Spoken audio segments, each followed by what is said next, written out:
to have you again on the program Healthy Living. Your health is wealth. I am blessing up from you. Today we are taking a look at the topic asthma. This particular ailment has killed a whole lot of persons. Taking us further on this program is no other person but Dr. Melody Akinyemi.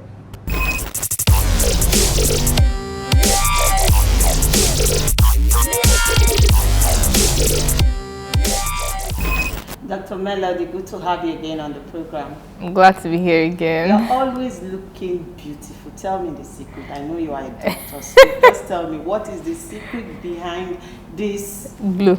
shining look? As a typical Nigerian, it's the Lord's doing. It's good. Or is it food? Only food you are eating? Abba. So I just want my skin to be like yours. Don't worry, I'll give you the secrets.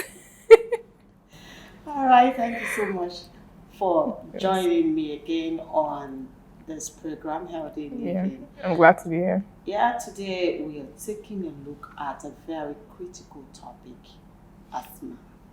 You know, asthma has actually killed a lot of people. Yeah. Some say that is an inherited sickness, while some said is due to the food they are eating. All of a sudden they have a reaction and all of that. What exactly is the cause of asthma? Well, asthma doesn't have an exact cause. So I can't point to A and say that is what is causing asthma, or B. But it's a disease that arises as a result of many factors all working together. It's like you're cooking soup. There are many ingredients that eventually make the soup the soup. I cannot say that stew is made from tomatoes. There are many other things that go into the stew to make the stew stew. So that's the same thing with asthma. It's not just one thing that causes asthma, but we have many factors that can predispose an individual to coming down with asthma. Of course, primary on the list will be genetics, and I will explain.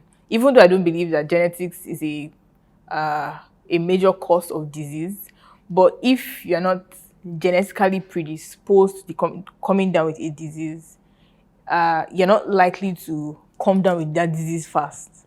Not to say that lack of carrying a gene doesn't mean, like breast cancer now, there are genes that predispose people to developing breast cancer. The fact that you have the gene doesn't necessarily mean that you have breast cancer. And whether or not you have the gene, a person can still come down with breast cancer. Same thing with asthma. So you can actually carry the genes for asthma and never develop it. But the fact that you have the genes increases your likelihood or your chances of developing the asthma. Now, in the presence of other environmental factors or lifestyle factors, dietary factors, factors that are even beyond the individual's control, something as serious as the state of your mother's health when she conceived you, for example, can actually predispose you to developing asthma. So we call those kind of things epigenetic changes. Factors that do not affect your genes, but can affect the expression of disease in your genes.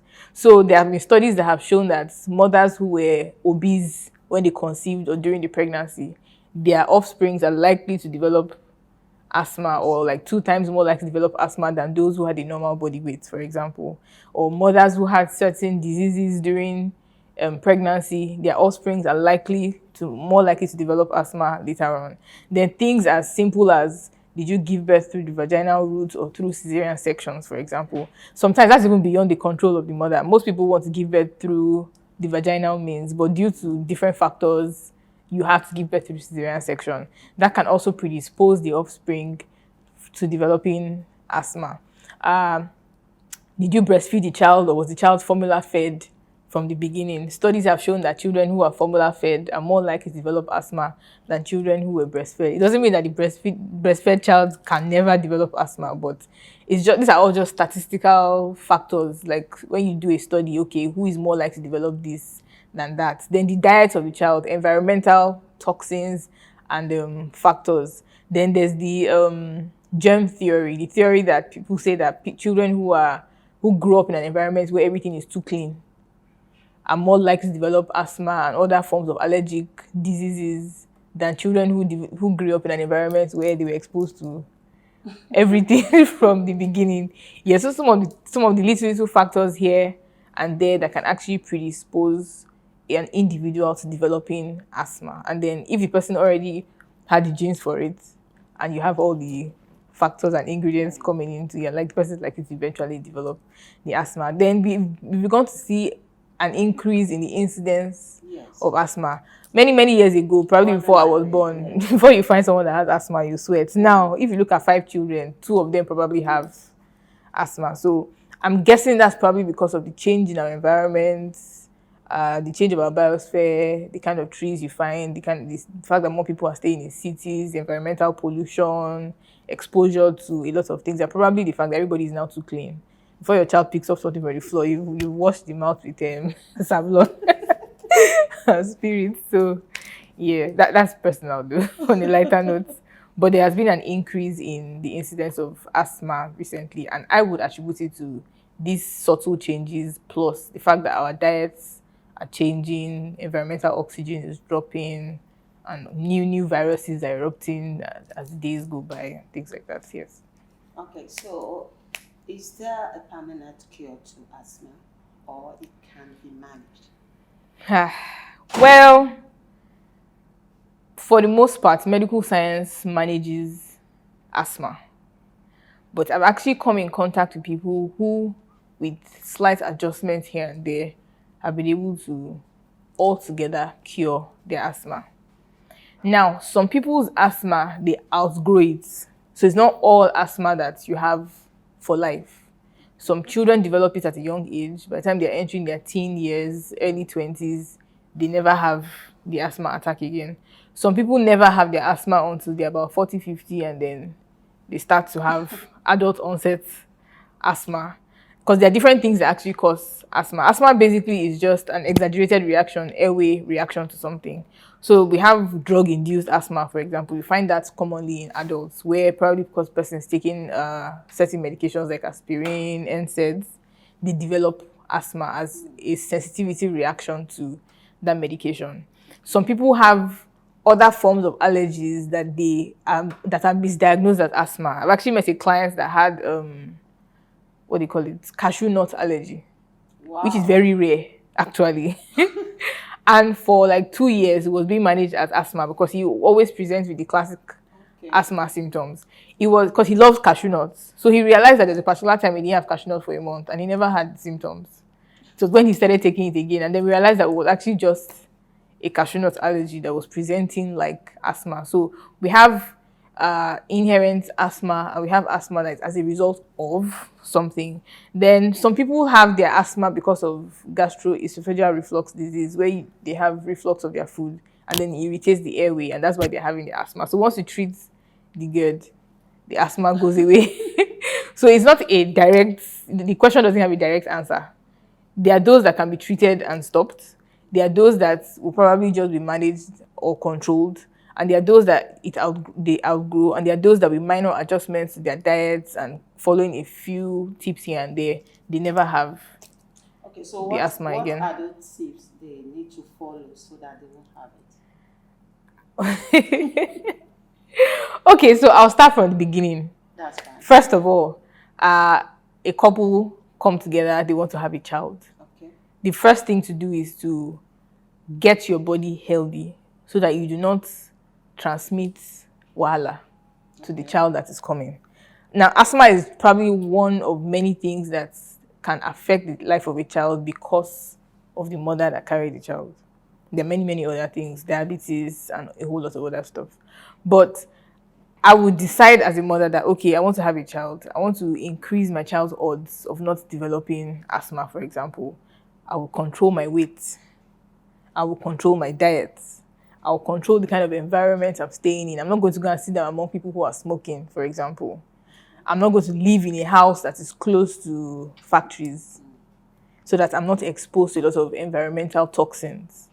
I want to stay in a place that has plenty of trees so that my airway is well oxygenated. My baby too is getting adequate oxygen. Those are little things here and there. I know there's this common thing where they say a pregnant woman should not eat okra if she takes okra. It's not true. Yeah, the baby will just respond spit. It's not true.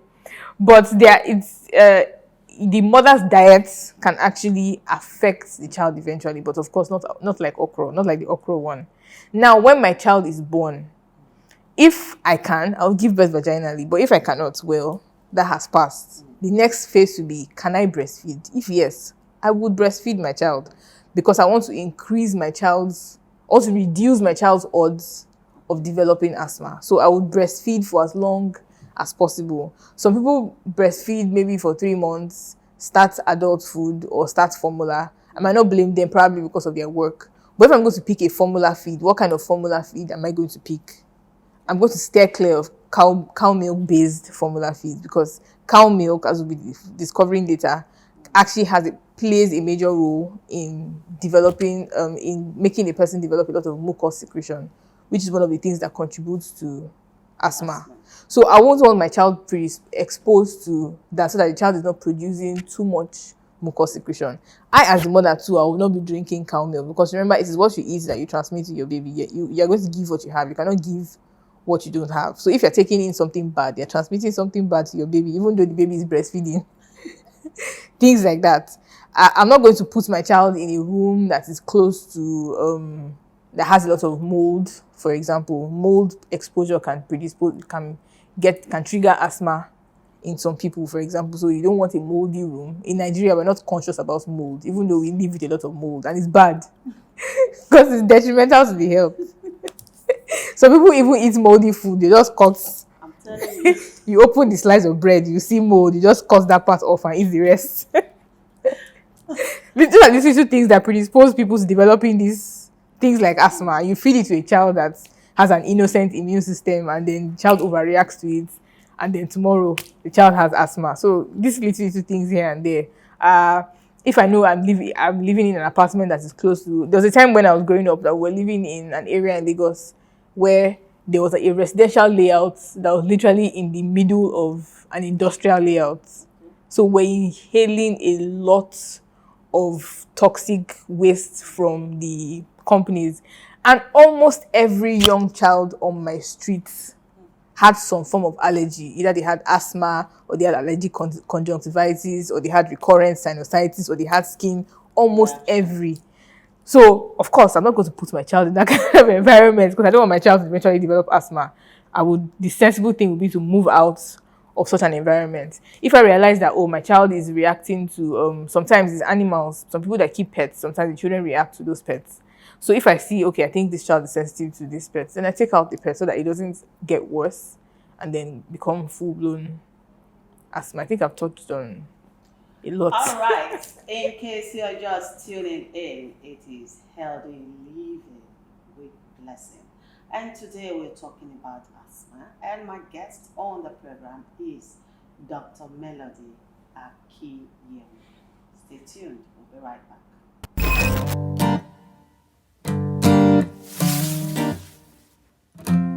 Hi, Tony Akinyemi is my name, and I've written about 20 books to date. More are in the offing. Out of the 20 published books, to my credit, 6 of them are on healthy living. And I want to recommend these resources to you, to access them either digitally online or to get your hard copies. For digital access, you can visit amazon.com or familabooks.com. And for physical copies, you can visit the Shepherd stores at 18 Shogunle Street, Abule Onigbagbo off Mobolaji Bankantoni Way, between Echo Hospital and Sheraton Hotel Ikeja to obtain your copy. You can also contact the email address on the screen or the telephone number, or send a WhatsApp message, and you'll be guided as to where to get any of the copies. God bless you as you access these resources. They will inform you, and the information will help to transform your health and that of your family, as well as that of the people in your sphere of influence. God bless you and thank you.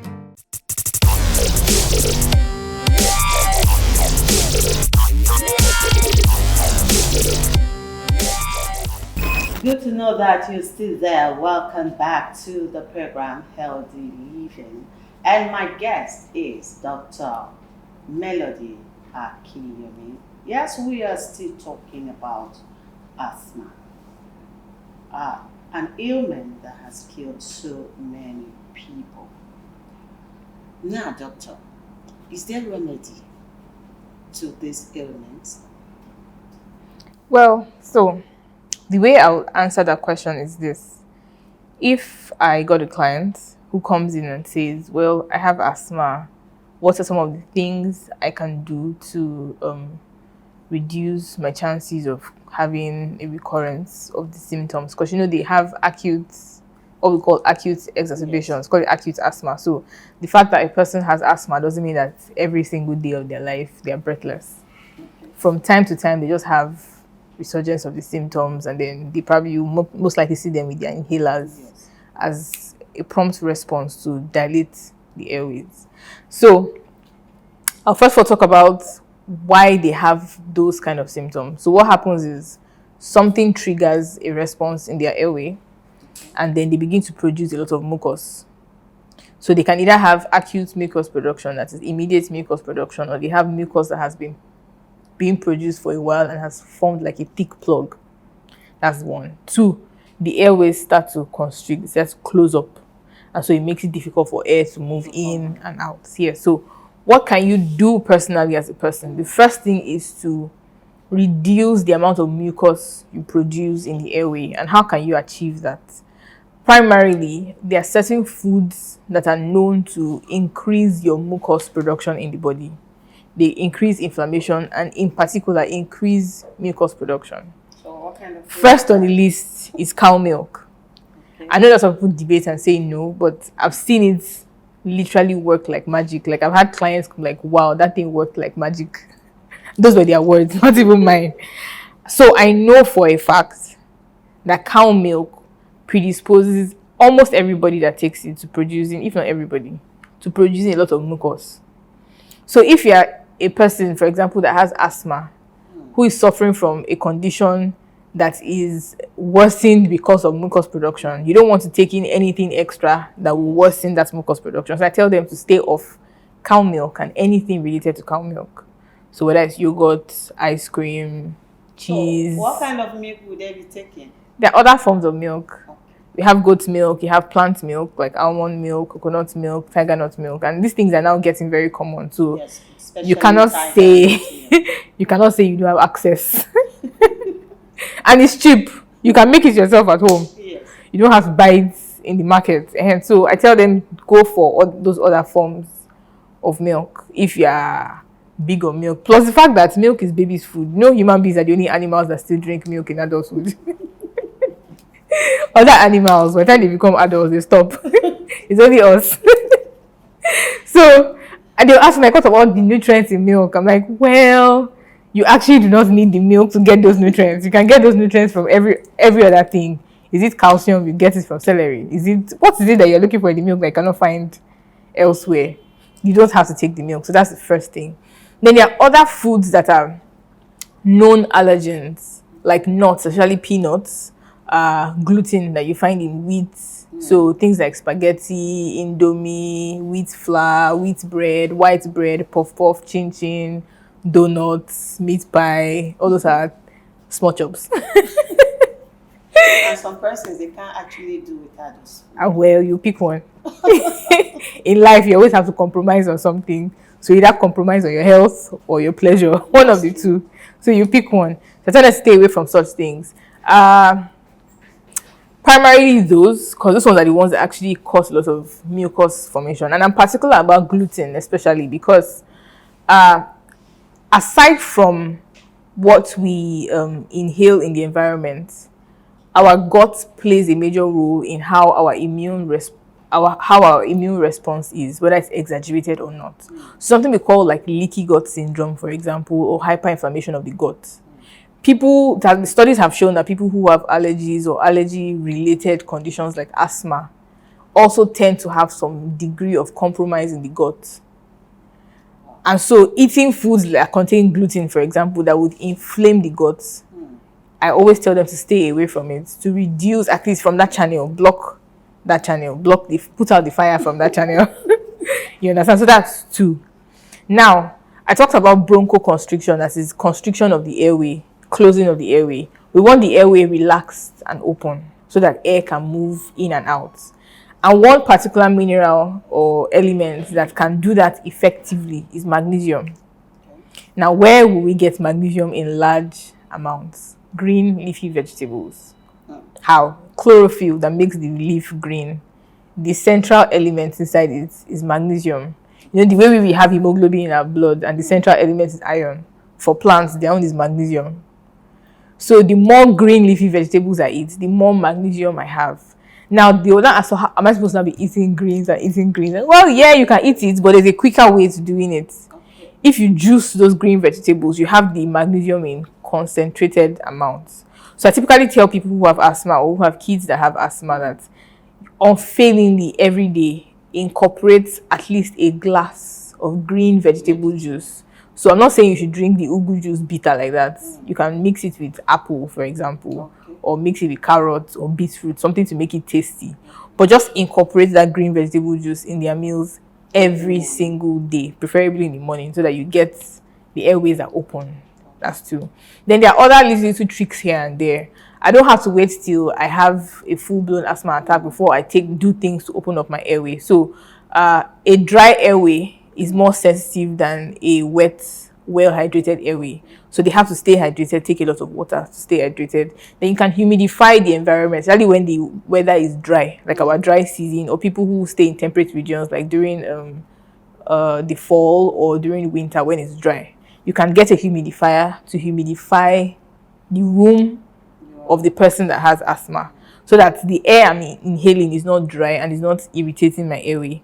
You can also add a few essential oils, like our simple as our eucalyptus oil, to help open up the airway and loosen up the mucus plugs in the airway. Those are some of the things. You can even nebulize from time to time. So typically, asthma patients will know about nebulization, because whenever they go to the hospital with their asthma attack, the first thing they do is they plug them up to the machine. So you can have your own personal machine and nebulize from time to time to cough up whatever. You know, talk about chronic mucus plug formation, to loosen up that mucus so that you cough it up before it has accumulated to the point where you now have an attack or a crisis. Okay, now you said for little children, they can be taking those juice from green vegetables. Green vegetable. What about for adults? Same thing for adults. Applicable for yes, adults? Same thing for adults. In fact, for adults, if you can take it once, twice, 3 times a day, the more the merrier. I just don't advise that you take more than a cup per time so that you don't have diarrhea.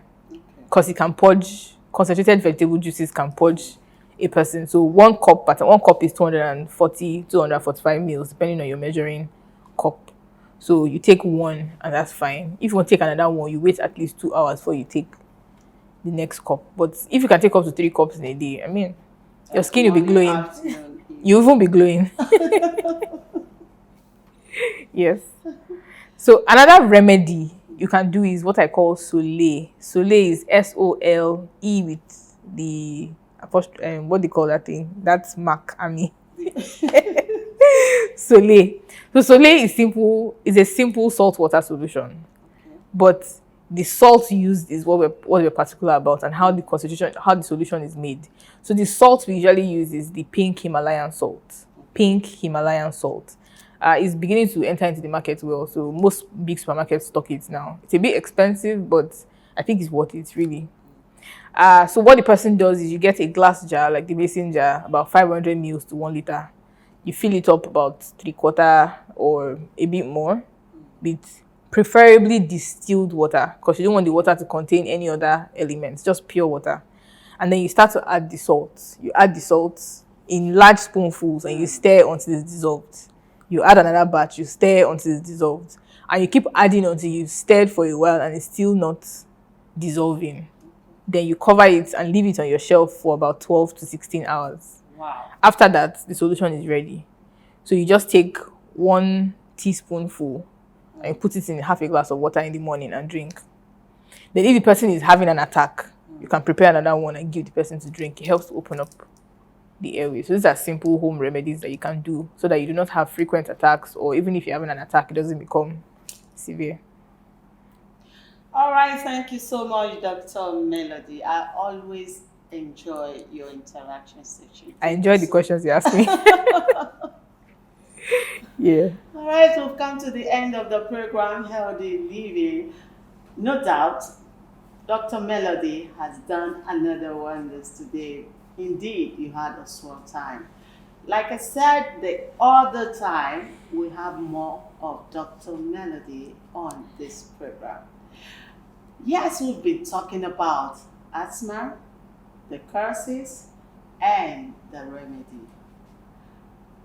Don't forget to call us on the numbers on your screen, 081 88 11112 or 08039 534813. I'm expecting your call and also SMS from you.